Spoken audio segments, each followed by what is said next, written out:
when we met last time, what we did was to basically look at a macroeconomic framework for Vietnam, in which we had divided the economy into four sectors: the real sector, the external sector, the fiscal sector, and the monetary sector. And we said that that framework is used by international institutions to analyze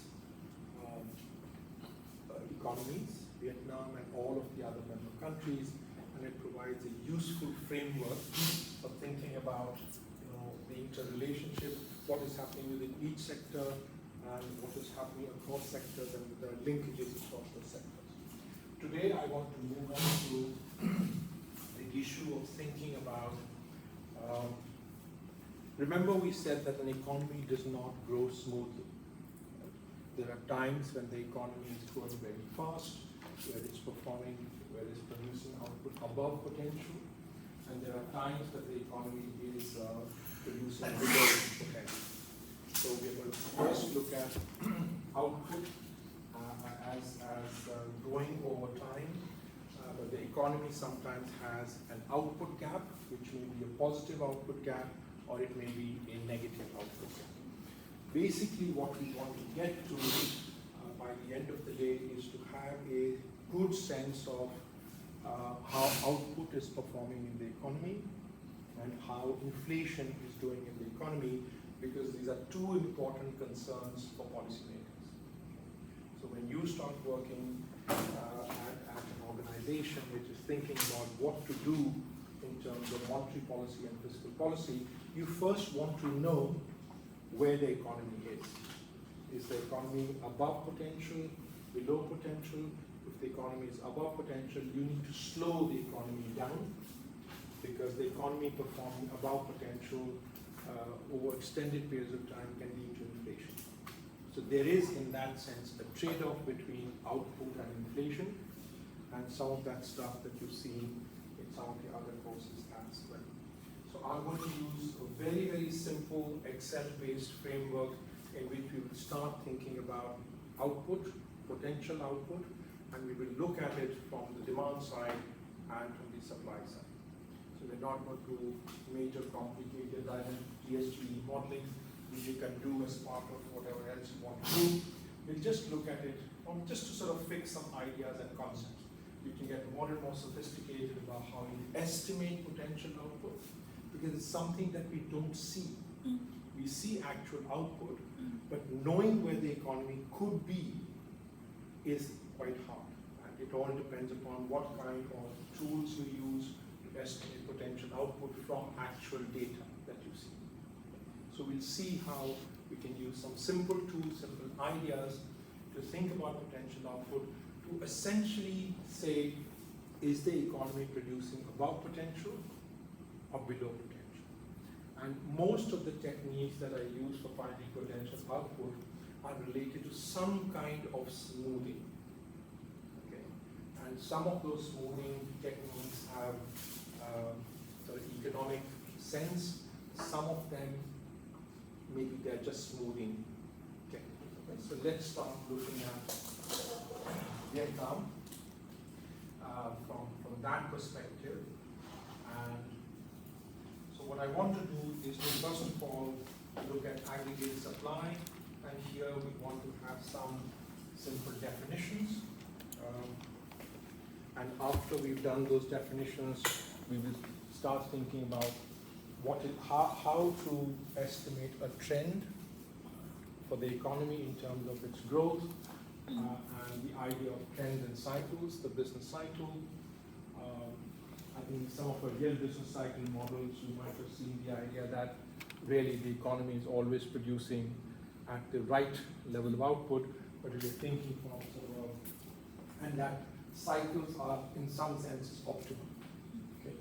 that the separation of trend and cycle is a little bit artificial, but when you start thinking in terms of some Keynesian models, the idea is that the economy might have frictions, and because of those frictions, the economy may not necessarily be producing at its full potential. So the moment you have the idea of frictions, whether it's frictions in the product markets or whether it's frictions in the labor market, you get the idea that the economy is producing at this level today, but it actually should either be producing at this level or producing at this level, depending upon where it is relative to the potential of the economy. So we will take the Keynesian view of the world. We will not do micro foundations. I will not do any of the frictions, many of those things you've seen, the frictions might be in the product market, in the labor market, in credit markets. Okay? We will assume that you understand all those frictions. The basic idea is that those frictions do not lead to rapid adjustment of prices and wages, and therefore the economy is not producing at potential. We will then, once we accepted that, we're going to look at simple filters. In particular, I'm going to look at the HP filter. This is something that you might have already seen in your macro courses. There are, of course, other kinds of filters that can be proposed. And a filter is basically a smoothing technique. It is a statistical smoothing technique which uses different ideas about how much to smooth, how little to smooth. You can change the smoothing parameter to get sort of a simple line going through a set of data.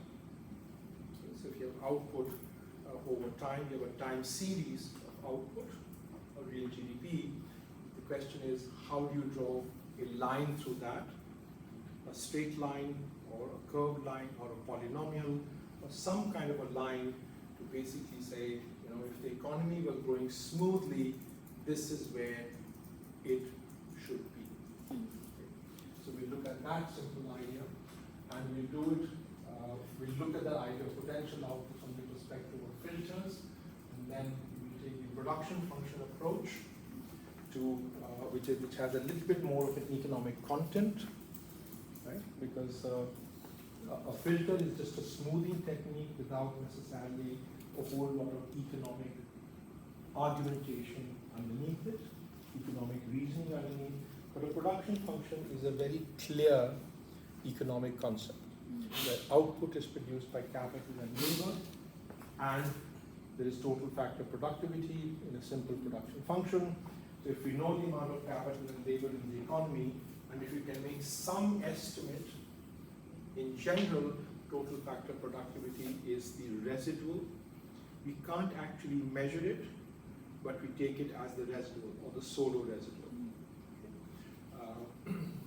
And of course, productivity does not go very smoothly, so we can then fit a filter to productivity to say, okay, if total factor productivity were growing smoothly, this is what the potential level of the output in the economy will be. So once again, the idea of the filters is used in this way of looking at potential output, where we say that we know something about the economy in terms of the factors of the supply of factors of production, but we don't know very much about how total factor productivity behaves. So we're going to fit a filter to total factor productivity and then ask what potential output is. We will then try and talk a little bit about how, so once we figure out whether the economy is producing above potential or below potential, the question is, what can policy do to smooth out the business cycles? If the economy is producing above potential, is there anything that fiscal policy can do? Is there anything that monetary policy can do to reduce the volatility in output around its potential, or around the trend? So today we want to understand the output gap, and the output gap is the difference between where the output is and where it would be if the economy was producing at full potential. And next week we will look at the issue of fiscal policy and monetary policy.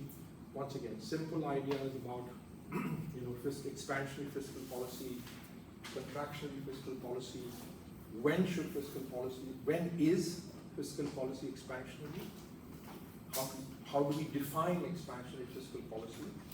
And then to make an assessment, good morning, whether fiscal policy that is being conducted by the Ministry of Finance or the government is expansionary enough or not expansionary. Similarly, we will look at the issue of monetary policy, And in particular, we look at the Taylor rule. This is something that you've seen in your macro courses. The Taylor rule is a rule that is followed by central banks, or we think is followed by central banks to smooth output by changing monetary policy, and in particular by changing the nominal rate of interest. And that nominal rate of interest then translates into a real rate of interest. And once we have a change in the real rate of interest, that affects economic activity through the transmission mechanism, and it works on aggregate demand, consumption demand, and investment demand. So if the central bank tightens monetary policy, the idea is that it's raising the policy rate, and that policy rate transmits through the economy, through the term structure of interest rates, because the policy rate is a short-term rate.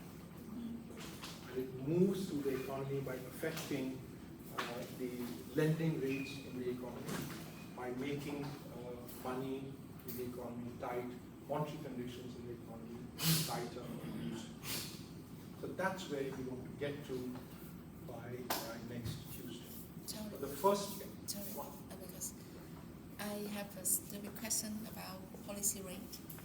Because there are many interest rate in the economy, right, from the central bank, from state bank to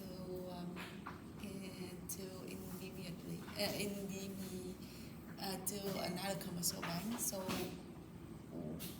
which one we use to for our estimation? See, typically the policy rate that we think about is the rate at which the commercial banks can borrow from the central bank.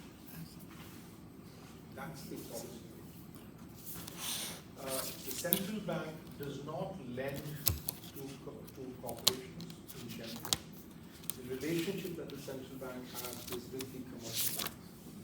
If the commercial bank wants more liquidity, okay, what does it do? It goes to the central bank and says, I have this very good paper, in particular I have government bonds. I want to leave my government bonds with you for 6 days or 7 days, or 1 week, right? 15 days, and in return, can you give me a certain amount of money? So I want to leave these bonds. The central bank says, okay, this is, treasury bonds issued by the government, good money. If you don't return my money, I can take these bonds and sell them in the market and get my money back. In return for doing that, the central bank charges the commercial bank a rate of interest.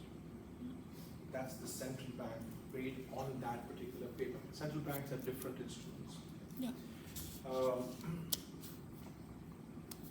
In some cases, central banks also issue their own paper, issue their own security.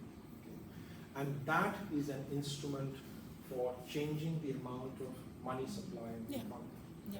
So the central bank, if it wants to reduce the amount of liquidity in the system, will issue central bank securities.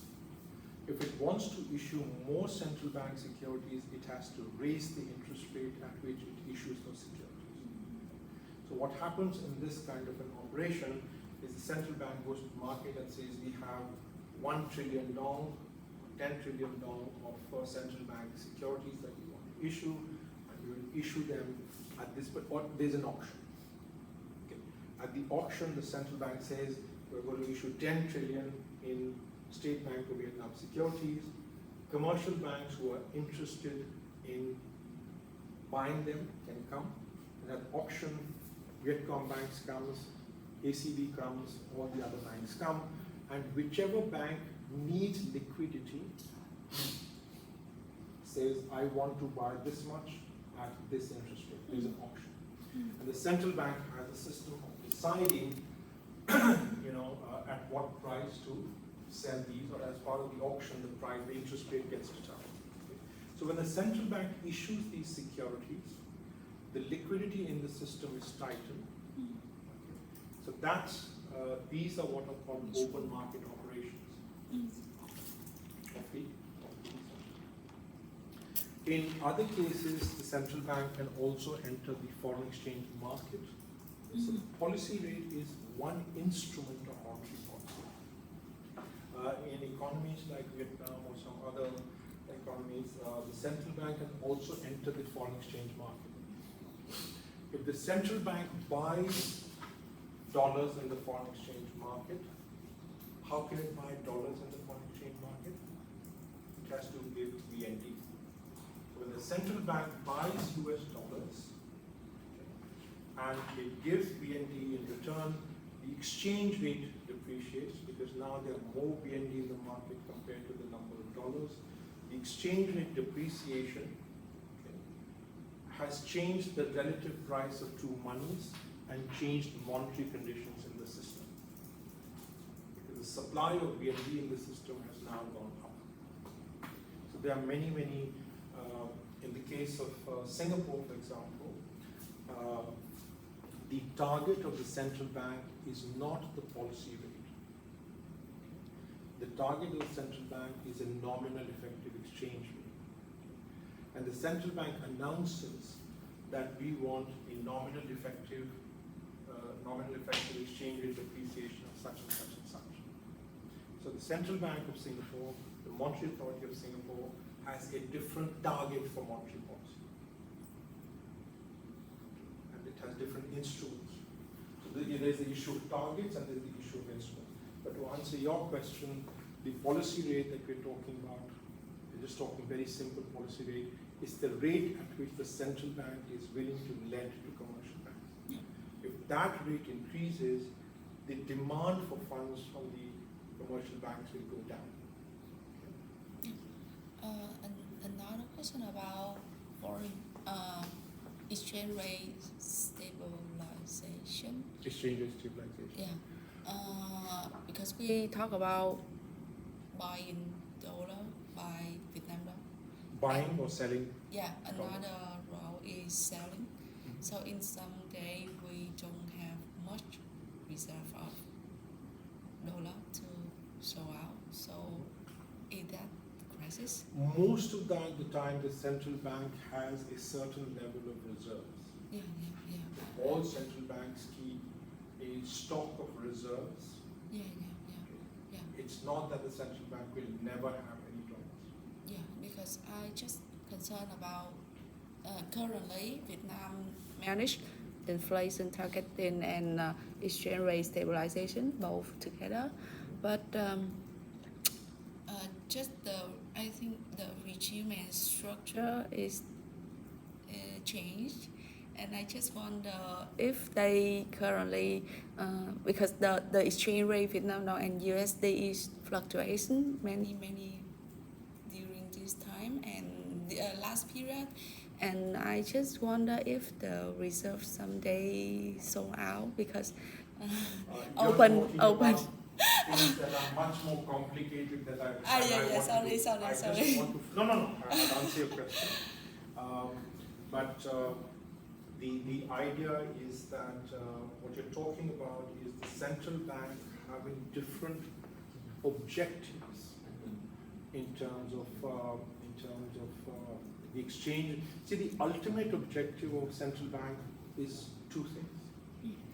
It's the level of inflation. Yeah. And the level of output. If you think in those very simple terms, the exchange rate stabilization is a way to either get lower inflation. You want a stable exchange rate because it leads to stable trade. Stable trade, therefore, then leads to stable output. Because in your output, y plus c plus is equal to c plus I plus x minus m, there is the xm, x minus m. And the stabilization of the exchange rate is meant to provide stability in making decisions related to exports and imports and investment. So the ultimate objective, and the second objective of exchange rate stabilization can also be inflation stabilization. Because a depreciation in the exchange rate will contribute to inflation. The idea is that if there's depreciation, foreign goods become more expensive, imports become more expensive, and that feeds into inflation. So the interest rate is a policy instrument. The exchange rate is a policy instrument. And the final goal is inflation or output. Whether the central bank can choose to use both instruments, the interest rate and the exchange rate, as long as they are consistent. It should not be the case that changes in the interest rate loosen monetary policy and changes in the exchange rate tighten monetary policy, because then these two policy instruments are moving in different directions. Right? As long as the two instruments are consistent in terms of what they're trying to do, that is to either tighten monetary condition or loosen monetary conditions, there can be some combination that works. Does that make? And the question then is, how do you choose the optimal mix in terms of instruments to achieve the combination of inflation and output that you want? Yeah, because sometimes the officer come and inform the news for us. They said that for next period we manage the inflation, and in another day he come and he said he want to manage the exchange rate. So No, I ask you. The management of the exchange rate is an instrument to manage inflation. So you have to make that distinction between policy instruments and the goals of monetary policy. And if you start thinking that something, you can go back and read whatever is said to see if it makes sense or not. Clear?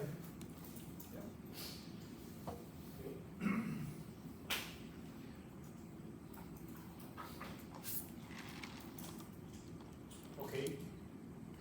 So remember, we said that in the circular flow of income, it is possible to measure output at different points of the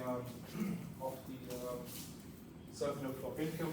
We can either measure output from the production side or supply side, or from the expenditure side, looking at the various components of aggregate demand. We can also calculate output from the income side, because in the process of production and consumption, particularly in the process of production, incomes are generated for the fact of the production. Okay? In the case of Vietnam, GDP is measured from these two approaches. We don't have data for this particular approach.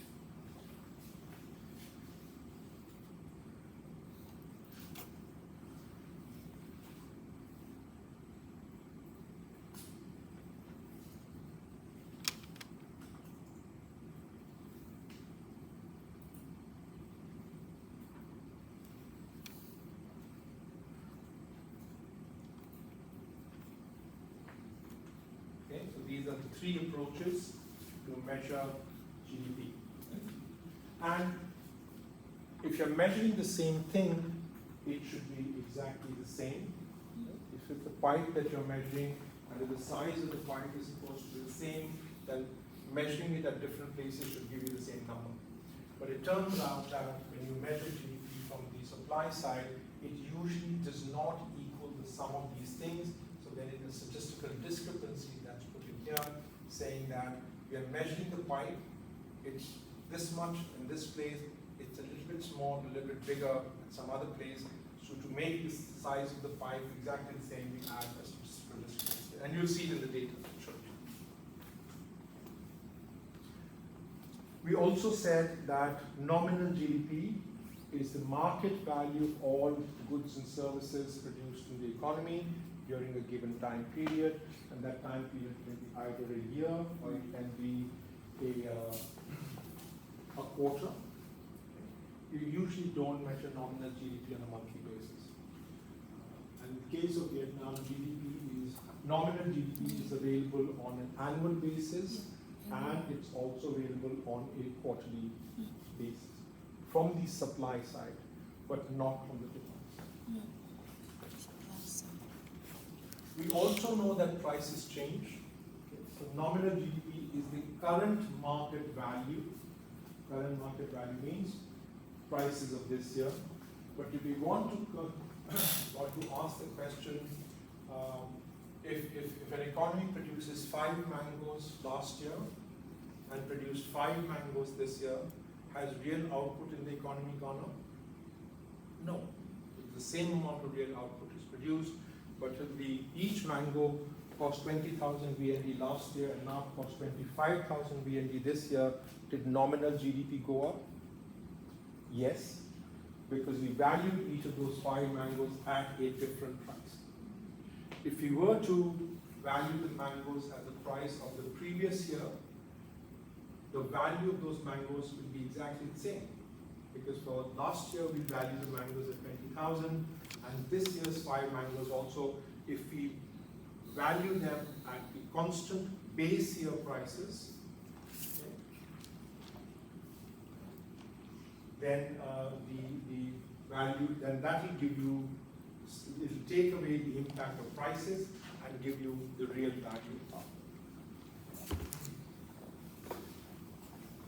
So the standard approach to measure real GDP is to take the output of the current year, use the prices of the base year to get real GDP.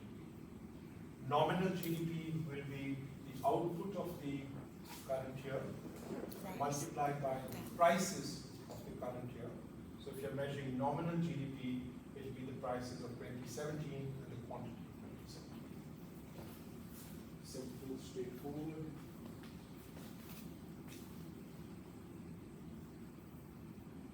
So there are complications. I mean, it sounds very easy because if you think of an economy producing only mangoes, then it's not very complicated. Okay? But if one year the economy produces only mangoes and the next year it also produces apples, how do you measure real GDP? Because you don't have any prices of apples for the previous year. Apples were not produced. If the economy did not produce mobile phones yesterday, because technology is now changing, it now produces new goods. How do you calculate real GDP? Because now you have new items that the economy is producing. So the measurement of real GDP tends to be a little bit complicated. There can be changes in the quality of the goods. Your mobile phone, your iPhone is a very different phone compared to what it was 10 years ago. Okay? Right? Your computer is much faster than it was 10 years ago. So the quality of the same good has changed. There are things that you may not be able to measure because they're not in the market, but they're being produced. When you eat dinner at home and your mother cooks, do you pay her money? No. But if your mother had a restaurant and you went to eat at her restaurant and you were made to pay at the restaurant for the meal, would that be included in GDP? Yes. So your mother's cooking at home does not get included in real GDP, but if your mother has a restaurant that you go and eat at, then that gets included in GDP.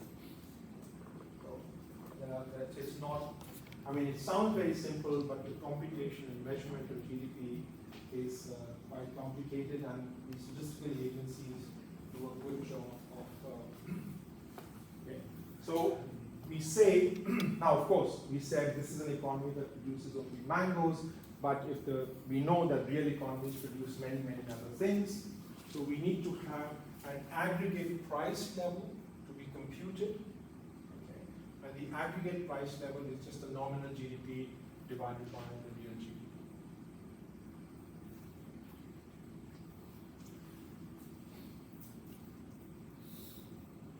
Let me just, and these are all the different kinds of complications that arise in the measurement of GDP.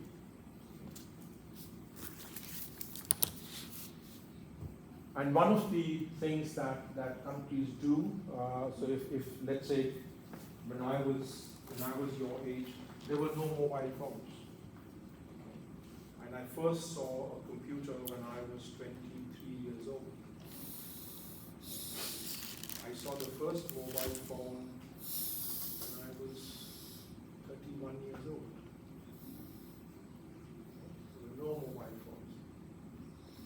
You get a mobile phone the day you're born. Somebody comes and says, it's a present for my nephew or niece. I brought her a new iPhone. So, one way to deal with that problem of changing goods and changing quality of goods in the economy, in the measurement GDP, is to sort of change the base year. Okay? So if you have the base year which is very far away from the current year, many things might have changed, but one way to solve that problem is to keep changing the base year so that you're closer in terms of the bundle of goods and services that's produced in the economy. And this kind of chain weights has advantages and it has disadvantages. Changing the base year every so often makes it difficult to value things at the back and produces discontinuities, and there are other kinds of technical things that are related to changing the base year. It's good because you're changing, you're producing different things in the economy. You should be changing the base year, but it also makes the analysis a little bit more.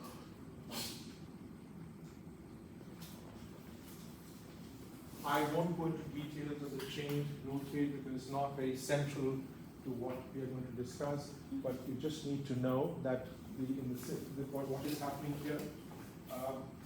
Instead of using the same set of goods being produced in the economy, in your simple CPI or GDP numbers, this would remain fixed. It's the same quantity.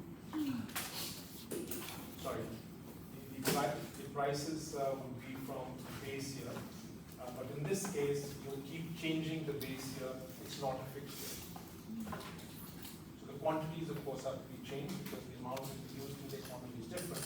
But instead of using a base year, a fixed base year, you are actually changing, using the prices of varying.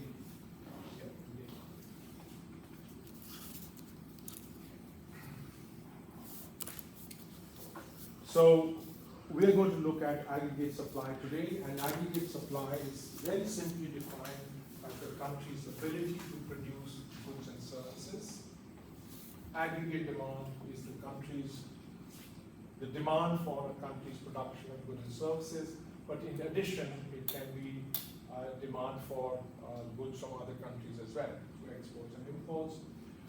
And very simply, internal equilibrium is the intersection of your demand and supply.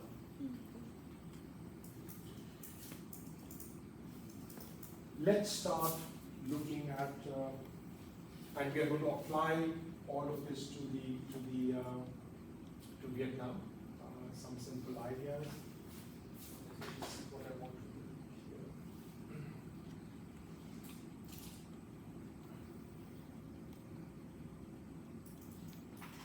Somehow I'm not able to get out of this very easily.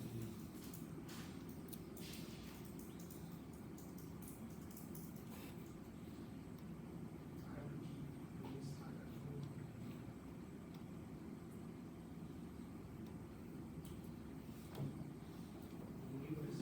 know.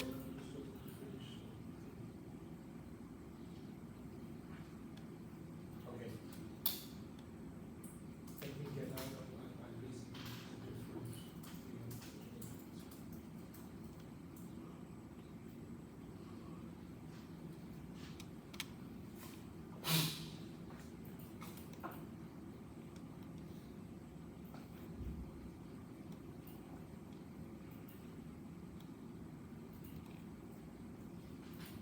Okay.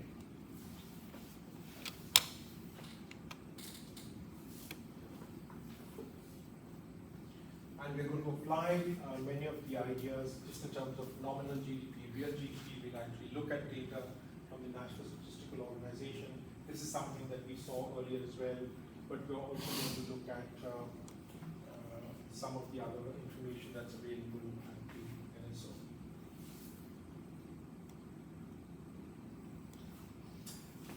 In terms of a simple framework, right, we said we are interested in prices and inflation. Going back to your first course in economics,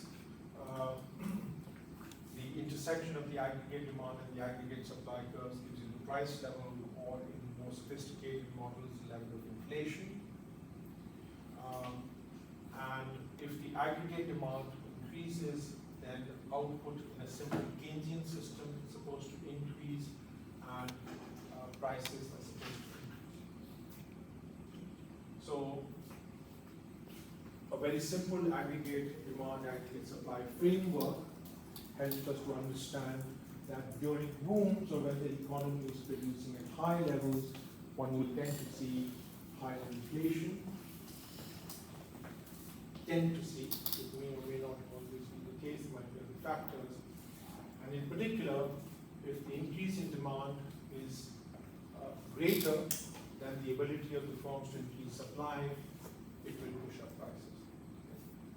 And higher aggregate demand usually leads to more employment. It may and may not necessarily be the case, because we have seen episodes, certainly in the US and industrial countries, where you have growth, output is growing, but employment is not growing. This is the whole idea of jobless growth, and there might be many reasons for it. Either it might be the case that you're starting off from a situation where there was unemployment in the economy, and machines were not being fully utilized. So in the first instance, the firms will basically use the machines more intensively with the same labor. So you don't see an increase in employment, but you see an increase in output. And if the economy is producing at very high levels of output and employment, and there's full employment, at that point of time, you will start seeing pressures on inflation as well, and on prices.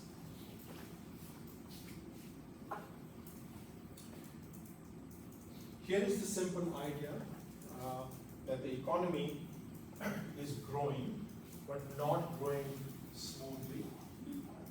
Okay.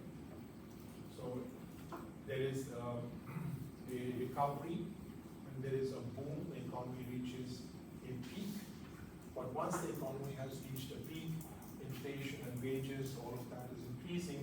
There might be cost pressures in the economy, which then lead to the economy slowing down. And as the economy slows down, this is the period of the recession, and this is the bottom of the recession, which is called the trough. And once the economy has reached at this level, once again there is excess capacity, there might be employment, wages might be falling, firms might be inclined to hire more labor, and there is an economic recovery that starts again.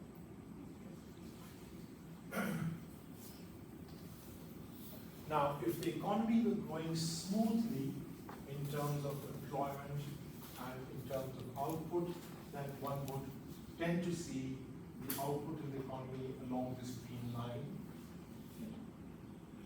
And this is a time period that the economy is producing above its potential. This is a time period where the economy is producing at potential, below potential. Here the output is higher than potential output. This is the output gap, and the output gap is positive. This is a situation where the output gap is negative. The economy is producing output less than its potential. Simple idea of the business cycle.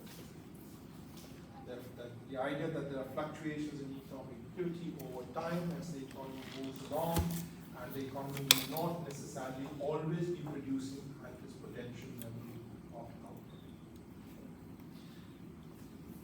So we define potential output as the level of output that's consistent with full employment of factors in production, with stable inflation, and a natural rate of unemployment. Once again, it's hard to define natural rate of unemployment. It's basically the idea that it's you know, that you have stable inflation, and everybody who's interested in achieving, in wanting to work, is able to find work. It may be the case that some people are not interested in finding work, so they're out of the labor force. And in addition to that, the idea that if at any point in time people in the economy are moving jobs, so it's not always the case that everybody who wants to have employment is employed, because people might be between jobs. So that's the whole idea of frictional unemployment. So the natural rate of unemployment basically takes into account those kinds of items. And we saw from the previous picture that the output gap is different between actual output, YT, and potential output, which we will represent as Y star T. And the output gap is the difference between the actual output and the potential output expressed as a percentage of potential output. This is the definition of the output gap. And this is one that we're going to use in competition. I want you to find the positive output gap, where YT is greater than Y star, and negative output is where YT is less than Y star. And you generally associate a positive output as where the economy is producing above its potential. So there's a strain on resources, there's pressure on wages, and there's pressure on prices, and the idea that you would have inflationary pressures during the positive output gap, or that you have lower inflation, or in some cases, falling prices in the case of a negative output gap.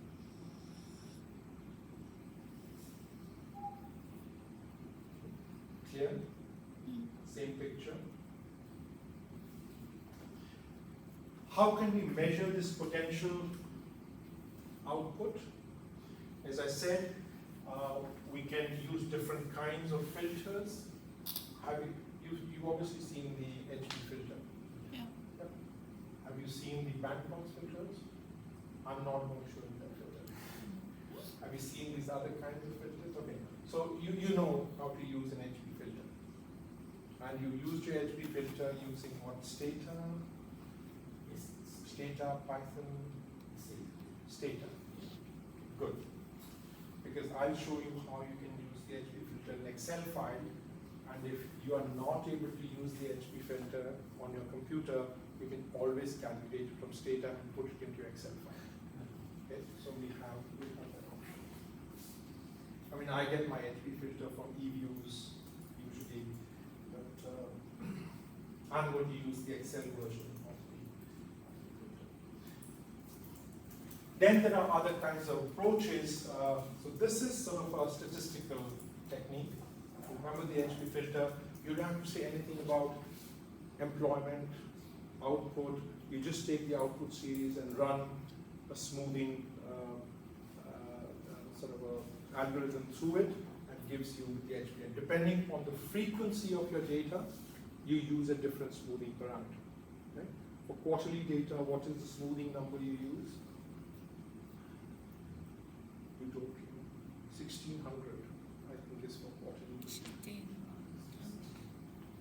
The smoothing parameter is. Like for annual data, you use a number of 100. There's one parameter for an HB filter, which is a lambda. We'll see how changing that lambda gives you different curves, different potential levels of potential output levels. In addition to these filters, we can also take a production function approach. And finally, people also try to estimate potential output using slightly more complicated, a lot more data, and we use multiple variables on the economy, capacity utilization, employment, capital stock, so on and so forth, to estimate potential output. So we're going to do the deterministic trend, we're going to look at the HB filter, and we will look at the production function. Okay.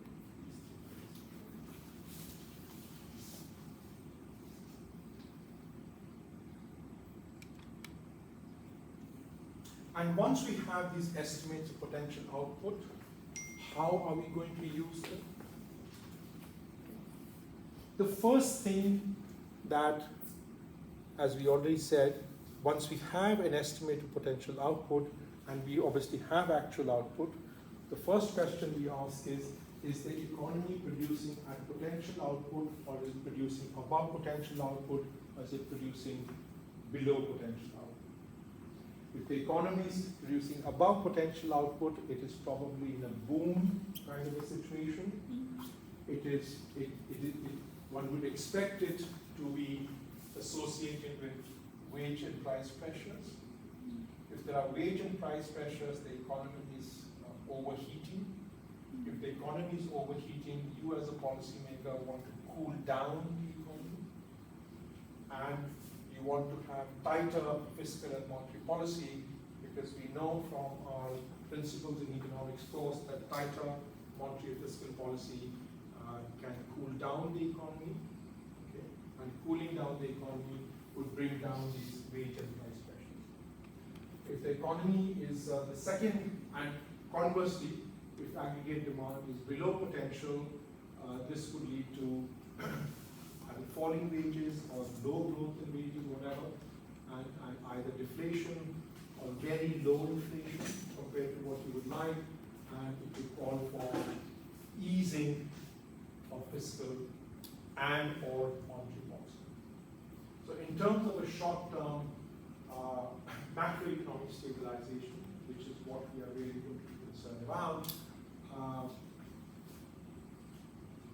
we will make use of our estimates of potential output to make that judgment about whether the economy is in its boom phase or in its recession phase, and how should policies be calibrated to support the economy, support in terms of either slowing it down or accelerating.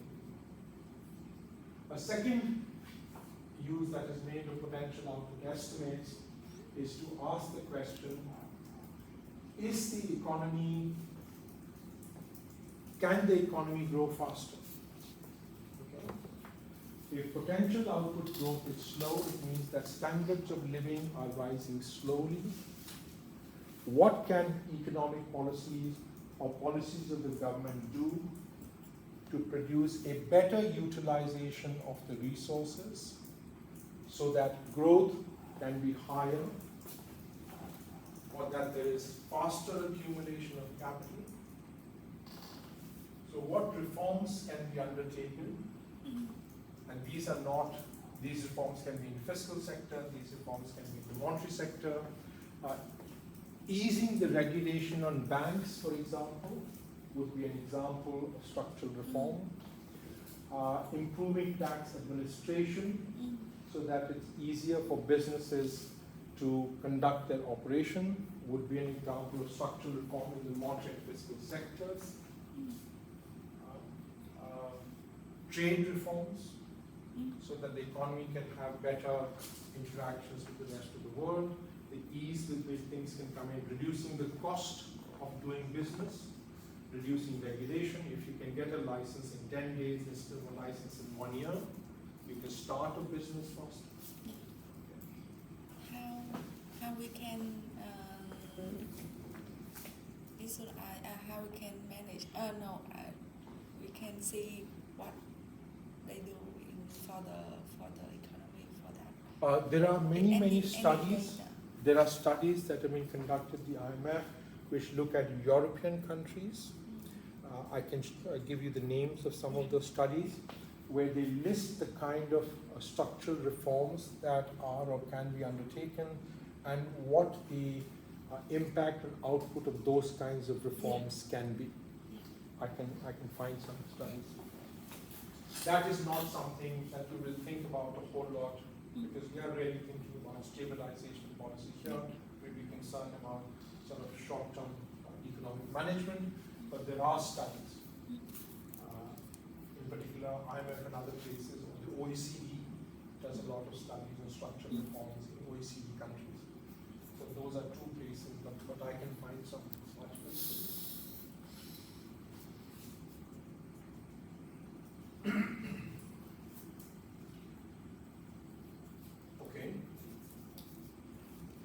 And how will fiscal policy and monetary policy help? For that, we basically simply go to a national income accounts identity, where demand is consumption plus investment plus government spending plus net exports. If there is a change in fiscal policy, where would you see the impact?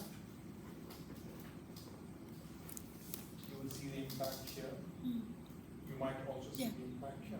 Because if government imports are going down, net exports will be becoming more positive. Any in investment? And investment is sector. Yeah. I mean, so let's say this is government consumption, and let's say this is private investment, this is investment of the government and of the private sector. So you could see the impact here, government consumption. And cutting taxes, if taxes are cut, disposable income will go up. If disposable income goes up, private consumption and private investment will go up. Or if custom duties are reduced, then you should see an impact here as well. If government spending goes up, once again in a simple Keynesian framework, government consumption is going up, more civil servants are being hired. We know that the government has eliminated one level of government in Vietnam, so we don't have districts anymore. Vientiane is now a part of Ho Chi Minh City. What do you expect to happen here? So you had a structural reform in the economy. Yeah. It's a political reform, it's a structural reform. In the short term, that has an impact on fiscal policy. People got severance packages and were allowed to go and find other jobs. So the government budget deficit probably, we don't know whether it went up or went down, but there would be an impact of that reform on the situation in the government budget. Correct? You see a clear example of a policy change having an impact on demand.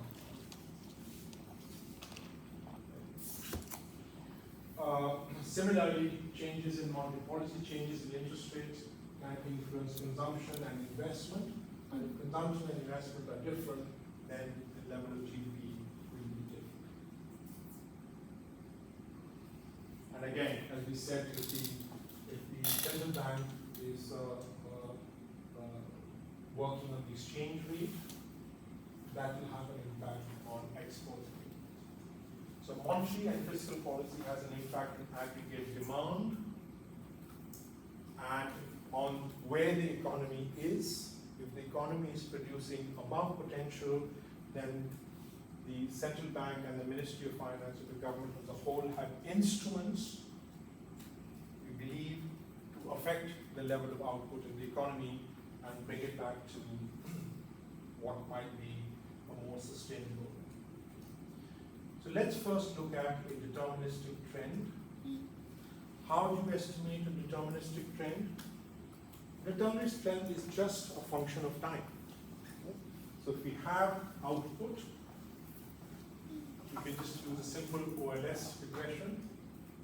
If this is real output, you take the log of output, you run a simple OLS regression, and the beta is giving you the growth rate or the growth rate of GDP over the entire time period.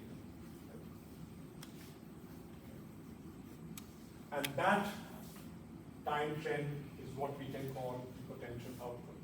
So once we have the estimated parameters alpha and beta, we can calculate a y star, and the error term essentially will become your output gap. Right? So output is potential output plus the output gap, and once you estimate potential output and you subtract the output, subtract the potential output from the output gap, you basically have the output gap. Right? Very simple.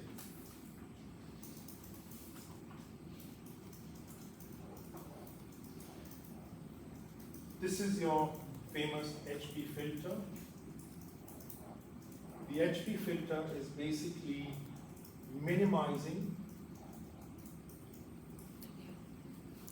this particular function. The function that's minimizing is has two components to it, which is the output gap, the distance of output from the output gap. This is a standard thing that you want to do.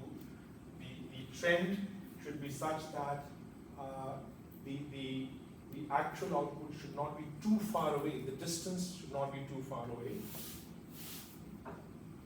But then it has another component to it, which measures the variation in the trend. Okay. And notice that in this entire formula, there is only one parameter, lambda. And lambda is what is called the smoothing parameter in the Hodrick-Prescott function, and this determines the degree of smoothness of the trend. If you make the trend very smooth, this can become very large. Okay. If you make the trend move around a lot, this will become very small, but this will become large. Right? So there is a tension between the two things. There is a tension between the smoothness that you want to get and how close you need the estimated function to the time series.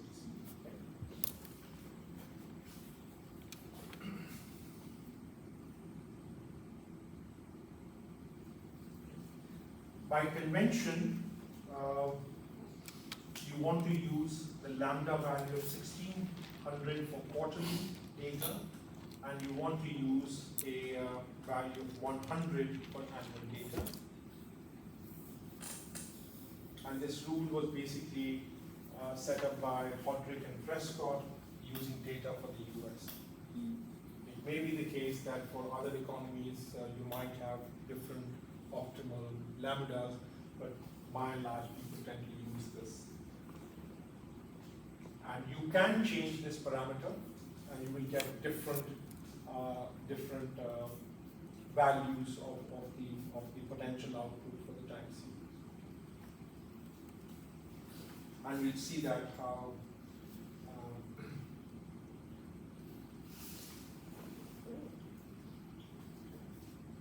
so we use the HP filter, but for some of these things you might have seen before, that it is not always clear what value of lambda to use. For the US, we use 100 and 1600 for annual and quarterly data, but you have an economy which has a time series of output which is different, which has different characteristics from the US time series, then different values of lambda might be better. The HP filter is very sensitive to the sample end. This is something that you've seen. If you take a time series, right, and you estimate an HP filter for these two numbers, for this time series, right? If the last number becomes higher or lower, or if the number in the beginning becomes higher or lower, the trend that you fit in terms of the HP filter can be different and is different. So what you might think as a positive output gap for one time series, because you're using a particular sample of data, might end up not being the same output gap if you use a different sample of data. So depending upon what time period you're using, the estimate of the potential output, and therefore of the output gap, and therefore of the policy recommendations that you're going to give as to what needs to be done could be quite different.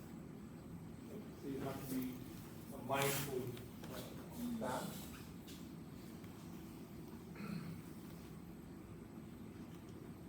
And again, the idea is that this is just a statistical smoothing. It's just an averaging of data over time. We haven't given any theory as to why we are doing it.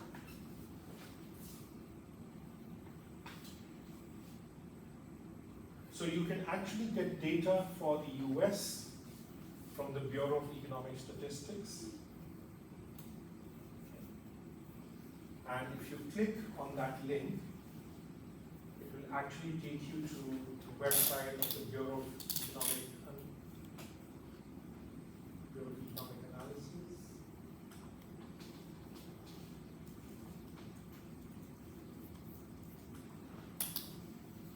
Where you can find data for the US. And you can download the data. You can see that you have national income and product accounts, where GDP is provided from the demand side. You have personal consumption expenditures. C, you have private domestic demand, net exports and exports, government consumption and investment.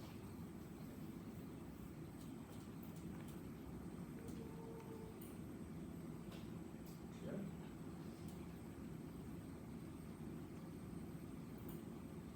Once we have this data, I mean, I have this data only for 2023, but obviously, you know, if you go to the website, you can get more updated data as well.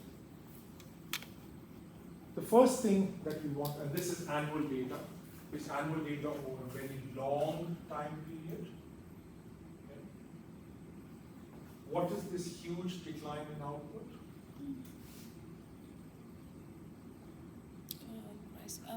COVID. Handed, yeah. COVID. What is this huge decline in output? Finance. Global financial crisis. What is this decline in output? It's a recession in the early 1980s, remember very high inflation, huge tightening of monetary policy by Paul Volcker and the Federal Reserve. We have other set of years. This is the huge post-war boom in the US. Then the slowdown in the 70s. Then again, the technology boom, I think is somewhere here, and then maybe even in the 90s. But overall, a decline in the rate of growth. And that this is the huge rebound after COVID.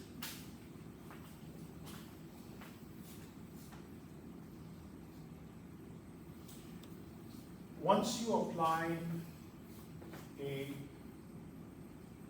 deterministic filter, so if you take that data for the US, which you saw in the previous graph, right? This is the GDP data for the US.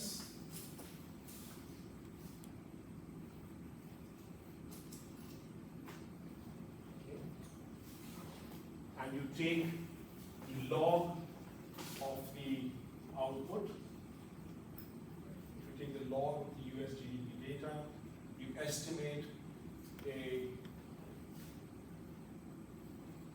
OLS regression with a constant term and a time trend. The long run growth rate of the US is this number, 3.1%. Seems to be a pretty good fit.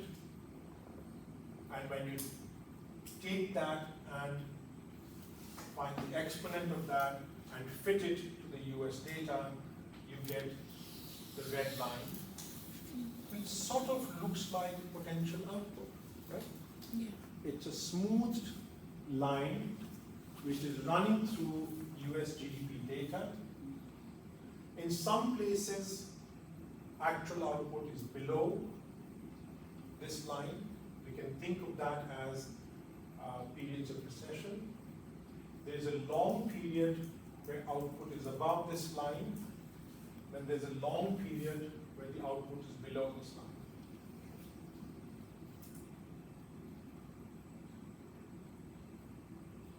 This picture at least is saying that you had the global financial crisis here,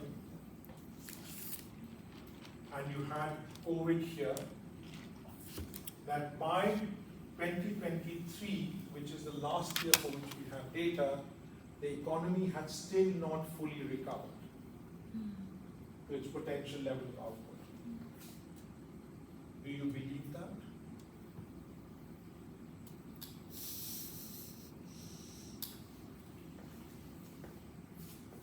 Okay, 3 answers. I believe, I don't believe, who cares?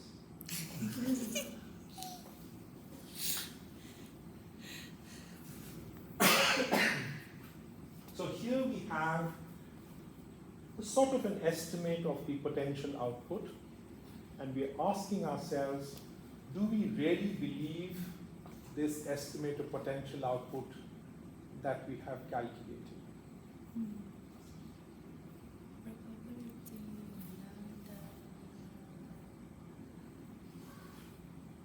Okay, I'll give you 15 minutes to think about it during your break. And when you come back, you have to do one thing. I believe, I don't believe, I don't care. Take a break.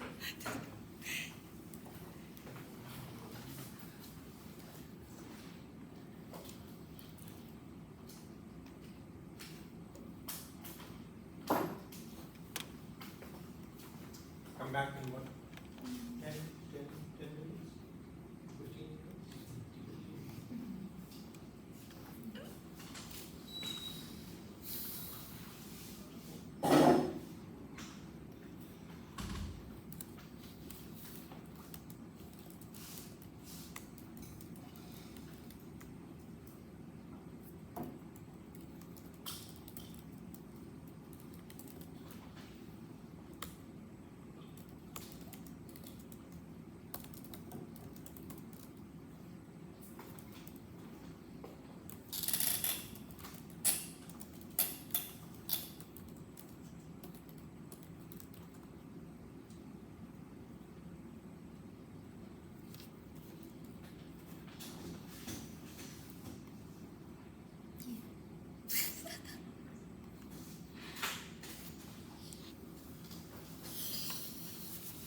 Sao vậy? Sao bỏ cuộc vậy? Quên sao bỏ chỗ chạy lấy người vậy?